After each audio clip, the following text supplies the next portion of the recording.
Welcome my dear students. आज हम start करने जा रहे हैं एक नया topic from chemical equilibrium chapter से, जिसका नाम है आयनिक इक्विलिब्रियम।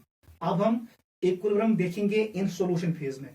वहां पर हमें कौन कौन सा कॉन्सेप्ट पढ़ना है वो आएगा under the title of ionic equilibrium. पहले हम इसका डेफिनेशन बताते हैं। अगर हमारे पास एक सबस्टेंस है, ये हमारे पास सबस्टेंस है, वीक इलेक्ट्रोलाइट है। अभी मैं सिखाता हूं what is electrolyte and what are it is types. हमारे पास एक वीक इलेक्ट्रोलाइट है AB, इसको मैंने डाला सॉल्यूशन में। याद रखना, सॉल्यूशन में डालना है, पानी में डालना है, एक्वस मीडियम में डालना है, तब जाके ये डिसोसिएट होगा। ये पूरा डिसोसिएट नहीं होना चाहिए, because I am dealing with equilibrium. Reaction should be incomplete, it should move both in forward direction as well as in backward direction. यहां पर बनेगा A+, पानी में इसको हो जाएगा एक्वेशन, सराउंड करेगा पानी इसको, और हमें मिलेगा B-, इसको भी सराउंड करेगा पानी। इस पार्ट का हम नाम रखेंगे, ये होते हैं आयन्स, दीज आर आयन्स। आप इसको ये भी कह सकते हो, it is dissociated part, dissociated part.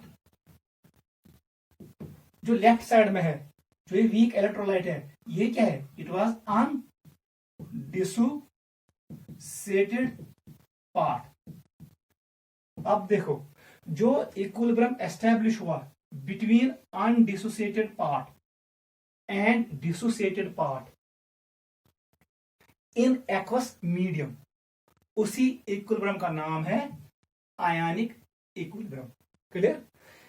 Equilibrium established in aqueous medium between undissociated part of weak electrolyte and dissociated part of weak electrolyte, इनके दरमियान जो इक्विलिब्रियम एस्टैब्लिश होगा उसी का नाम है ionic equilibrium.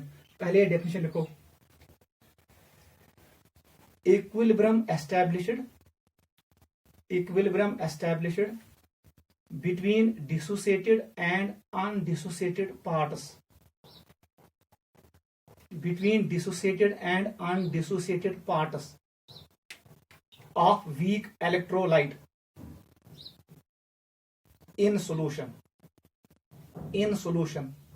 is known as ionic equilibrium। इसी का नाम है आयनिक इक्विलिब्रियम। समझ आ रहा है? वो इक्विलिब्रियम जो एस्टैब्लिश होगा between undissociated part of weak electrolyte and dissociated part of weak electrolyte, इनके दरमियान जो इक्विलिब्रियम एस्टैब्लिश होगा इन एक्वस मीडियम, उसी इक्विलिब्रियम का नाम है आयनिक इक्विलिब्रियम। ये मैंने आपको डेफिनेशन बताया। ठीक है बेटा? अब देखो, नोट करो पहले इसको। It's a weak electrolyte, these are ions. ये पार्ट डिसोसिएट हो गया, नाम है डिसोसिएटेड पार्ट। यहां पर पूरा डिसोसिएट नहीं हुआ है, उसका नाम रखो अनडिसोसिएटेड पार्ट। जो बचा है, अब इनके दरमियान जो इक्विलिब्रियम एस्टैब्लिश होगा between undissociated part and dissociated part, मगर कहां पर? In solution, in aqueous medium, उसी इक्विलिब्रियम का नाम है आयनिक इक्विलिब्रियम। गुड, यही हम पढ़ेंगे अब। देखो बेटा, हमारे पास सबस्टेंस है, इनको दो टाइप्स में कैटेगराइज किया माइकल फैराडे ने। जब उसने सबस्टेंस को पानी में डाला, अगर उसने वहां पर करंट को कंडक्ट किया, इलेक्ट्रिसिटी को कंडक्ट किया, उसका नाम पड़ता है इलेक्ट्रोलाइट। अगर किसी सबस्टेंस को पानी में डिसॉल्व करेंगे, लाइक हम लेंगे शुगर, उसको पानी में डिसॉल्व करेंगे, वो सॉल्यूशन करंट को कंडक्ट नहीं करता है, वो इलेक्ट्रिसिटी को कंडक्ट नहीं करता है। इसका मतलब है sugar solution is basically is non electrolytic solution. ये शुगर जो है ये नॉन इलेक्ट्रोलाइट है। ठीक है? ऐसी अगर हम NaCl को पानी में डालेंगे, वो सॉल्यूशन इलेक्ट्रिसिटी को कंडक्ट करता है। आप जितना ज्यादा साल्ट डालोगे उतना इलेक्ट्रिसिटी ज्यादा बढ़ेगा, मतलब NaCl इज ए इलेक्ट्रोलाइट। वही हम करेंगे डिस्कस। पहले हमारे पास है सबस्टेंसेस, याद रखना सबस्टेंसेस, इनको दो कैटेगरी में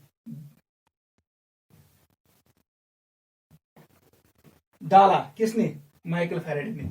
this was done by Michael Faraday. याद रखना, माइकल फैराडे ने सबस्टेंसेस को दो हिस्सों में तकसीम किया। एक का नाम था इलेक्ट्रोलाइट, इलेक्ट्रोलाइट। दूसरे का नाम रखा non electrolytes, electrolytes and non electrolytes. अच्छे से अंडरस्टैंड करना। देख बेटा, हमारे पास इलेक्ट्रोलाइट क्या होता है और नॉन इलेक्ट्रोलाइट क्या होता है। पहले लिखो डेफिनेशन इलेक्ट्रोलाइट का। देख बेटा क्या होता है। Electro means current, light means laces, वो सबस्टेंस जो करंट से ब्रेक होगा इनटू आयन्स, और वो आयन्स क्या करेंगे? कंडक्ट इलेक्ट्रिसिटी को। पहले हम लिखिए डेफिनेशन। दोज सबस्टेंसेस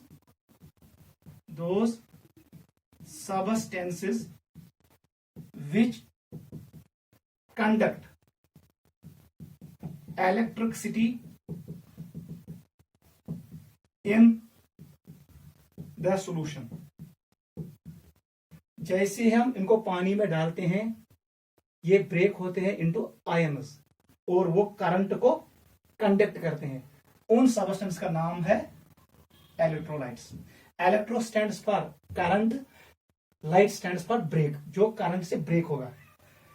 यह है definition. Those substances which conduct electricity in the solution, उन्हीं का नाम है इलेक्ट्रोलाइट्स।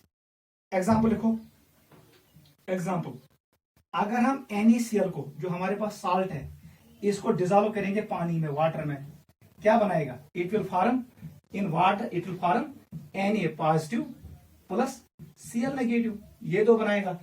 अगर हम इसमें इलेक्ट्रोड डालेंगे तो यहां पर इलेक्ट्रिसिटी कंडक्ट होगी इन द सॉल्यूशन, ठीक है। उसका नाम है आयनिक कंडक्शन। वो हम पढ़ेंगे अगले साल इलेक्ट्रोकेमिस्ट्री में। मतलब ये हुआ NaCl सॉल्यूशन कंडक्ट्स इलेक्ट्रिसिटी, उसका मतलब ये है NaCl इज इलेक्ट्रोलाइट। ये ब्रेक हुआ इनटू आयन्स, ठीक है। This is the example. अब देखो, हमारे पास नॉन इलेक्ट्रोलाइट्स हैं। नॉन इलेक्ट्रोलाइट्स ये वो सबस्टेंस होते हैं जो पानी में करंट को कंडक्ट नहीं करते हैं। लिखो definition. Those substances which do not conduct electricity in the solution। ये वो सबस्टेंस होते हैं जिनको आप पानी में डिसॉल्व करोगे, वो सॉल्यूशन इलेक्ट्रिसिटी को कंडक्ट नहीं करेगा। उन सबस्टेंस का नाम है नॉन इलेक्ट्रोलाइट्स। नोट करो। एग्जांपल इसका भी एक लिखो। अगर हम यहां पर लेंगे शुगर को डिसॉल्व करेंगे पानी में, हमारे पास मिलेगा शुगर सॉल्यूशन इलेक्ट्रिसिटी को कंडक्ट नहीं करता है। इसका मतलब ये हुआ शुगर इज नॉन इलेक्ट्रोलाइट। ये ब्रेक नहीं होगा इनटू आयन्स, ये आयन्स में ब्रेक नहीं होगा जब आप इस सॉल्यूशन में करंट सेंड करोगे, ठीक है। ये ब्रेक नहीं होगा। इसका मतलब है sugar is non electrolyte. Note करो। This is definition of non electrolytes. पहले हम इसी को फिनिश करेंगे। यह है एग्जांपल। इसको मैं मानूंगा पहला point, this is second point. Sugar solution is a second example. ऐसे ही हमारे पास इसमें एक और ऐड करो, फ्रिक्टोस प्लस वाटर। ऐसे ही माल्टोस प्लस वाटर। ये सभी नॉन इलेक्ट्रोलाइट्स है। Sugar, fructose, maltose etcetera, they are all non electrolytes. ऐसे ही ग्लूकोज भी आएगा, ग्लूकोज प्लस वाटर, वो भी लिखो, ग्लूकोज प्लस वाटर। ये सभी क्या है? ग्लूकोज, सक्रोज, फ्रिक्टोस, माल्टोस, ये सभी नॉन इलेक्ट्रोलाइट्स हैं। ये है सेकंड पॉइंट। थर्ड पॉइंट लिखो नॉन इलेक्ट्रोलाइट्स के लिए। इनका अल्फा अभी हम डिफाइन करेंगे। It is degree of dissociation, मतलब ये कितना टूटा। इसको लिखो, it is equal to 0। Non electrolytes के लिए अल्फा का वैल्यू 0 के बराबर होता है। पॉइंट नंबर 4 लिखो। ये वो सबस्टेंस होते हैं जिनमें बॉन्ड होता है non polar, they contain non polar bonds, non polar bonds. याद रखना, इनमें कौन से बॉन्ड्स होते हैं? Non polar. मतलब बॉन्ड ब्रेक नहीं होता है पानी में, वो होता है non polar bond. Water is polar, polar will not break non polar. और यहां पर आयन्स नहीं बनेंगे, यहां पर आयन्स नहीं बनेंगे, इसका मतलब यह है नॉन इलेक्ट्रोलाइट। यही 4 पॉइंट आप याद रखो। पहला पॉइंट याद रखो, डेफिनेशन, वो सबस्टेंस जो इलेक्ट्रिसिटी को कंडक्ट नहीं करते हैं in solution are known as non electrolytes. मतलब ये करंट सेंड करने से ब्रेक नहीं होते हैं। Non electrolytes are those substances which do not break upon supply of electricity. मैंने फिर लिखा example, glucose, sucrose, fructose, maltose in water. उसके बाद मैंने लिखा alpha equal to 0। Fourth point मैंने लिखा they contain non polar bonds. ये है नॉन इलेक्ट्रोलाइट्स। अब हम आ रहे हैं इलेक्ट्रोलाइट्स पे, उसका डेफिनेशन हमने डिस्कस किया। इसको हम डिस्टिंग्विश करेंगे अब इनटू 2 पार्ट्स। नोट करो जल्दी।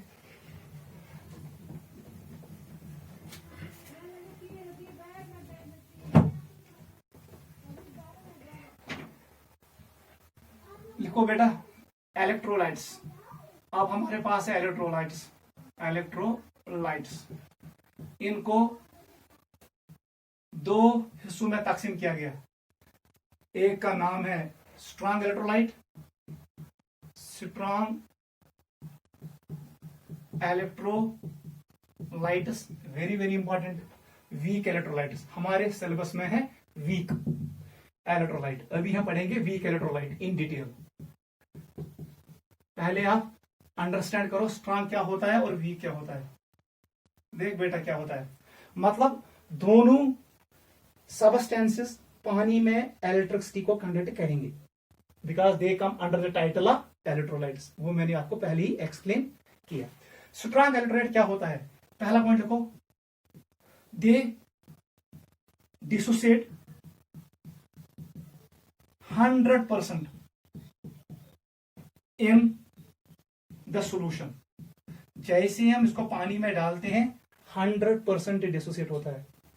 सेकंड पॉइंट लिखो, दे कंटेन पोलर, ऐसे लिखो, they contain ionic bonds, ionic bonds, ठीक है, और पोलर कोवैलेंट बॉन्ड्स। इनमें क्या होता है? Polar covalent bonds. Third point लिखो, degree of dissociation alpha always equal to 1। 1 stands for 100% dissociation. ये पूरा ब्रेक होगा इनटू आयंस। चौथा पॉइंट लिखो, ions are solvated in the solution. जैसे ये आयंस बनाएंगे उनको सराउंड करेगा पानी, वो स्टेबल हो जाएगा, इसीलिए ये 100% डिसोसिएट होगा। Forward reaction will move because ions are getting solvated. Ions को सराउंड होगा पानी, वो स्टेबलाइज हो जाएगा, इसीलिए स्ट्रॉन्ग इलेक्ट्रोलाइट्स कंप्लीटली डिसोसिएट होते हैं। और इनमें क्या होता है? Ionic bond. Ionic bond is a polar bond, वो पानी में ब्रेक होगा, लाइक डिसॉल्व्स लाइक। ये है चौथा पॉइंट, नोट करो जल्दी, स्ट्रॉन्ग इलेक्ट्रोलाइट्स, ठीक है। अब लिखो fifth point, very very important. ये एग्जांपल्स आपको याद रखने हैं, एग्जांपल्स स्ट्रॉन्ग इलेक्ट्रोलाइट्स के लिए। देख बेटा, आप लिखो पहले एसिड्स। एसिड में कौन आएगा?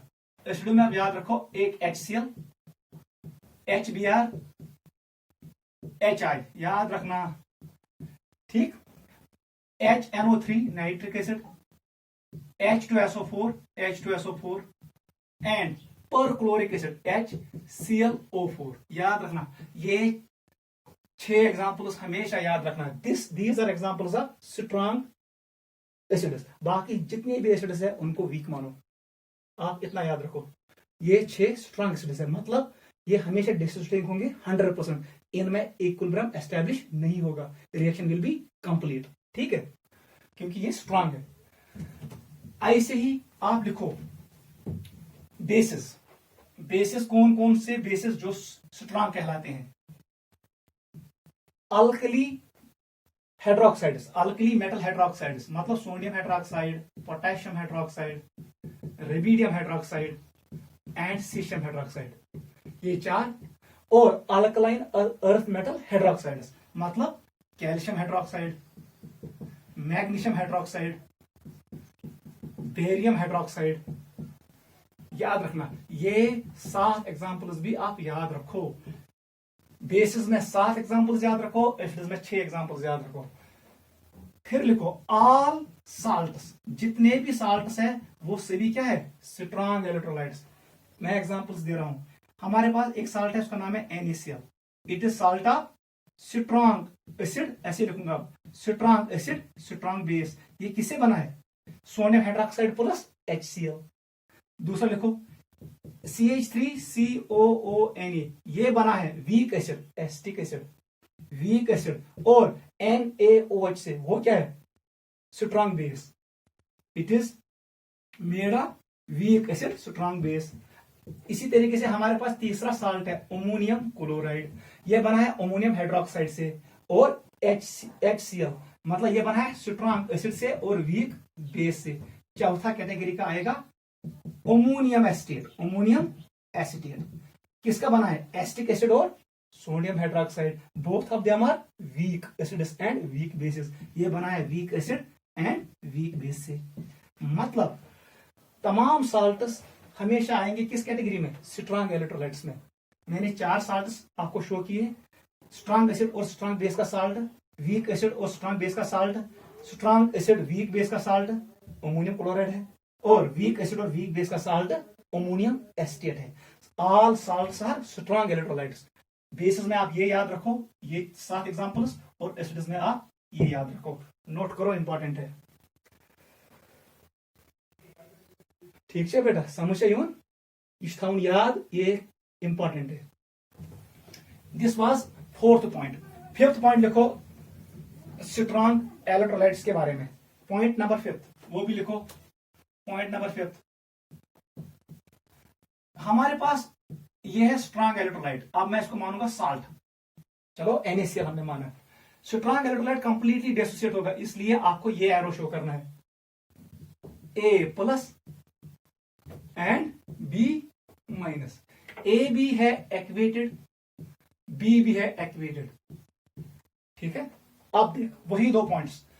व्हेन टाइम इक्वल टू 0 बता दो इसकी कंसंट्रेशन मानेंगे A मोल्स। ठीक है। यहां पर एक पॉइंट याद रखो, क्योंकि we are dealing with solution में हम मोल्स के साथ डील नहीं करते, हम करते हैं डील कंसंट्रेशन के साथ। इसलिए मैं A के बदले यहां पर C भी लिख सकता हूं।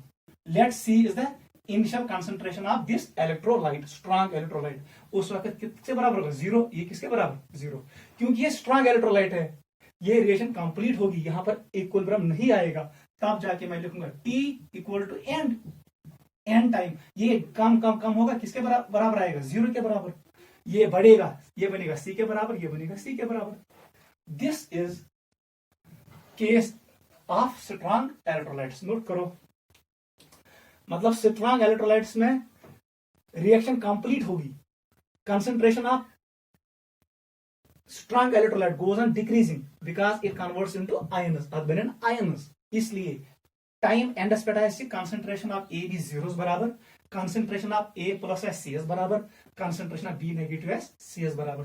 रिएक्शन वन साइडेड, ये कंप्लीट रिएक्शन, यहां पर हम इक्विलिब्रियम शो नहीं करेंगे। अल्फा किसके बराबर है? 1 के बराबर, मतलब 100% डिसोसिएशन। जितना आप डालोगे पानी में उतना ये कन्वर्ट होगा आयन्स में, बिकॉज आयन्स को पानी सराउंड करता है, ये एक्वेट होता है, ये स्टेबल होता है, इसीलिए ये जाएगा किस डायरेक्शन में? फॉरवर्ड डायरेक्शन में। नोट करो। अब हम आ रहे हैं सेकंड पे, उसका नाम है वीक इलेक्ट्रोलाइट्स। वही हमारे सिलेबस में है। टॉपिक का नाम डालो weak electrolytes, weak electrolytes, week electrolytes, यही हमारे सिलेबस में है। ये हमारे सिलेबस में है, आप गौर से इसको अंडरस्टैंड करना।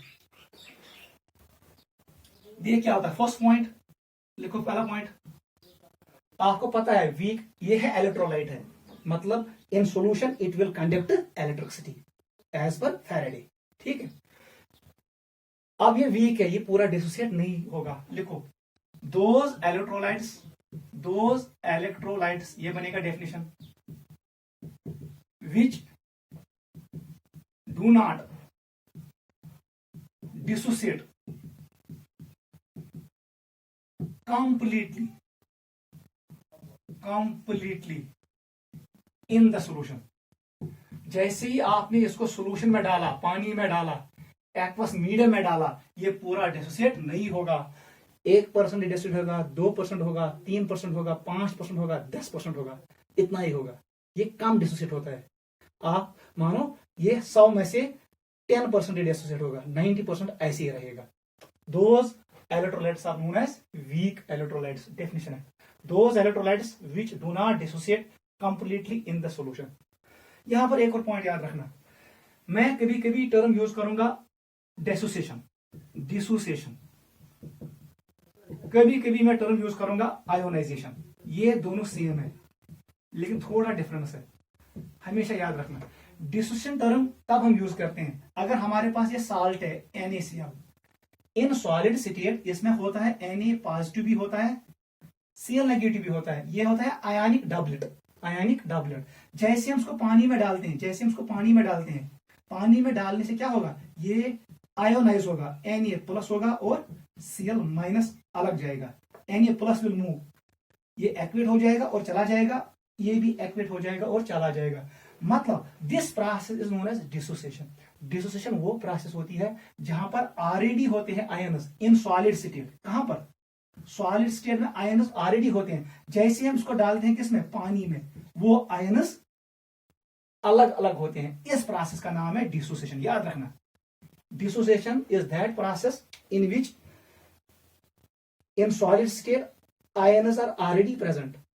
For example in case of NaCl, जैसे हम इस सबस्टेंस को पानी में डालते हैं, ये आयन्स दूर दूर चले जाते हैं।